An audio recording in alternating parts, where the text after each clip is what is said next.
Thousands of patients died whose life could have been saved with the proper treatment in our hospital.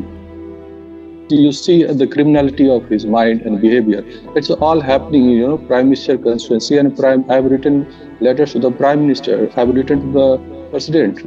I've written to the Central Health Ministry. Prime Minister is not listening. You can say he is indirectly protecting these culprits by not acting. Hello everyone, welcome to today's Straight Up by edX Live with me, lovely Majumdar. Today we have with us Dr. Om Shankar on his 15th day of indefinite hunger strike. He is the head of Department of Sri Sundarlal Hospital at Institute of Medical Sciences at the Banaras Hindu University, or known as BHU. Dr. Shankar is also a social activist and works for the cause of the poor and the marginalized, bringing attention to the crumbling medical infrastructure not only in BHU but also of the nation. So today marks the 15th day, and sir, your struggle is spreading like a wildfire over Twitter, which you are encouraging people to use these hashtags right to health and selfie with bed. So could you tell us more about it? Thank you so much for inviting me for this program. And what we are trying that health and education is not an issue and was definitely not an issue for any good policymakers in this country.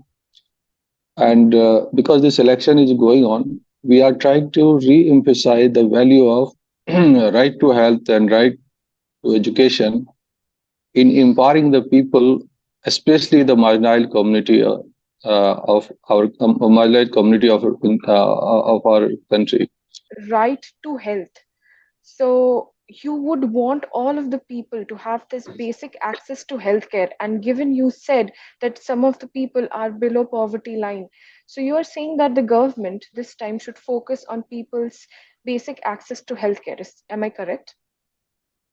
Yeah, healthcare was as well as the educational infrastructure. Okay. We have to Okay. expand, and that 10% each, but total out of the total expenditure of central or state government should go in empowering the people by expending 10% of their total budget annually for health and education each. It's a taxpayers' money, nobody else.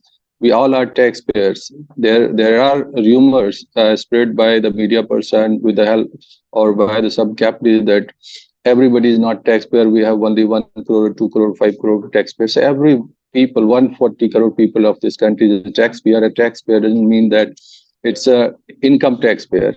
So the situation right now is quite grave. So what exactly has been happening in your department? Can you please tell us something about it? Like the democratic value has declined in last a couple of decades or in a decade or more so in our country. And same is being observed in our university, Banaras Hindu University. The head of the this Banaras Hindu University Vice Chancellor is not following any rules and regulations laid down by the Act and Institute of the Banaras Hindu University. He is acting totally in an autocratic manner. There's a complete anarchy in executing the functionaries. He is not following the rules and regulation and not having and not even form the executive council, which is a mandatory to run this institution. Not only that, he is appointing his own, nears and dears, and he himself is deciding the salary like a private institution, the private ownership, and this is a clear-cut violation. And this is a totally anarchy because I'm repeatedly raising that issue, but he is not listening. Whatever he wants, he's doing. He is protecting the corrupt man. Is a medical superintendent in our hospital. What I'm telling, and he was found guilty of selling bloods. Well, the 653 units of blood outside from the hospital. He was running the hospital, blood bank, being a blood bank in charge, running the blood bank without licensing, and he was not authorized to be a blood bank in charge, but illegally he captured the blood bank.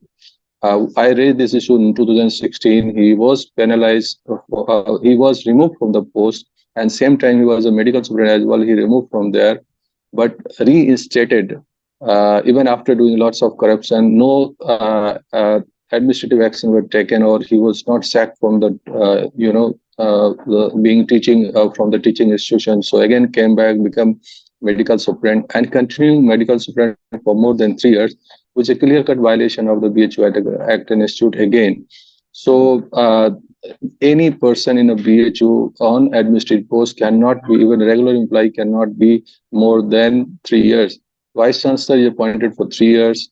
The dean is appointed for 3 years. Myself is a head of the department. I cannot be on post for more than 3 years. But he was temporary appointing, but he's continuing his tenure for more than 3 years. He completed his tenure of 3 years on 6th of the May 2024 because of illegal, hand in gloves with the vice chancellor, and he's supporting his all illegal activity and corruptions because there is some as I said, they are having understanding and of misusing the government fund given for empowering the people, but they are empowering themselves by these funds given to that. And the third issue is the bed crisis.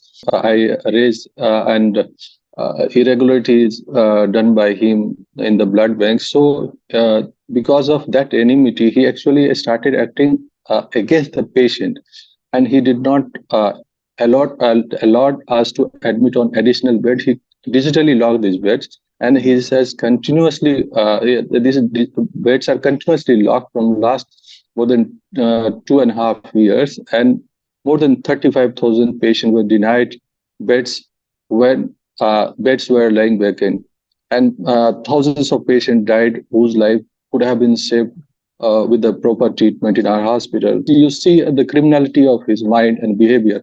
It's all happening, Prime Minister constituency, and I've written letters to the Prime Minister. I've written to the President. I've written to the Central Health Ministry, but nobody acted. Even while I'm on hunger strike for last 15 days, Prime Minister has visited this constituency twice, but I requested to meet him, but he did not bother to meet me even for 5 minutes. But he met with the vice chancellor. So how you come go and meet the who is a culprit, and you are taking the views from culprit that whether whatever my demand is right or wrong. The ideally the law of justice, either you should listen to both or you should listen to the person who is having grievances. But he did not listen to me. He never came to. Again, he's coming on 25th, and again I'm requesting him for 5 minutes time for conversion and represent my view. And unfortunately, he is the next candidate for the member of parliament from this constituency. And then the people of this country, or that at least from the Varanasi, will decide the fate of the prime ministers being a parliamentarian. This structured destruction and privatization of Banaras Hindu University by the medical superintendent as well as the vice chancellor, and let them decide. I don't know how they will react, but people are aware. And but Prime Minister is not listening, and you can say he is indirectly protecting these culprits by not acting. Okay. And this may harm him politically in next election if people think otherwise. So, do you think that the end of your hunger strike, the what you have suggested, what you have proposed, they will be fulfilled by the administration of BHU? A very important question, but Mhm, I'm a positive guy. I never think negatively. mhm, And in the context of present election, what I'm aware that the prime minister is is a smart guy, and if prime minister will think in his own favor, then definitely he'll listen to it. Otherwise, people may go and vote against him, which will be disastrous for him.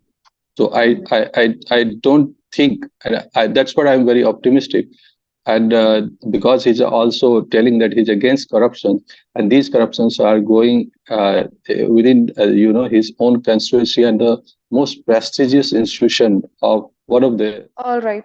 I think we have come to the end of our conversation. Thank you, Dr. Om Shankar, for giving us some time within your fight, within your struggle to edX Live, the New Indian Express.